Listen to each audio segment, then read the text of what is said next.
We're also going to consider the failed suspension bill from last week, H.R. 9495, the Stop Terror Financing and Tax Penalties on American Hostages Act. Now, this bill does two things. First, it would stop the IRS from imposing fines and penalties on American hostages for late tax payments while they're being held in captivity.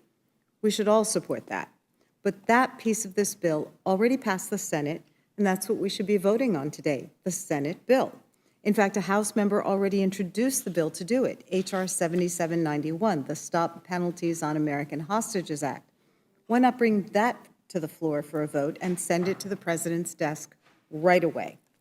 Instead, Republicans are trying to generate controversy where there is none by tacking on another piece of another bill, which would grant the President of the United States the authority to strip a nonprofit of its tax-exempt status if the government finds that the nonprofit is a, quote, terror-supporting organization. Treasury can do this without presenting any evidence, without any hearing, and without any meaningful right of appeal. Now, we all oppose terrorism, and organizations that actually materially support terrorism should not enjoy tax-exempt status, but that's not what this bill is about.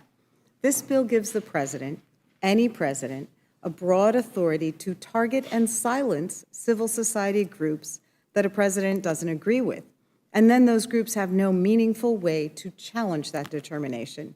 It's really rich to see Republicans line up behind this bill when not that long ago, they were all up in arms over allegations, which were later proven to be false, that the Obama administration's IRS had allegedly targeted conservative nonprofits. So this is just taking it to another level. Regardless of one's party affiliation, we should all be wary of giving any president an authority like the one that is proposed in this bill. It's an authority ripe for abuse. The definitions are too vague, and its due process is lacking.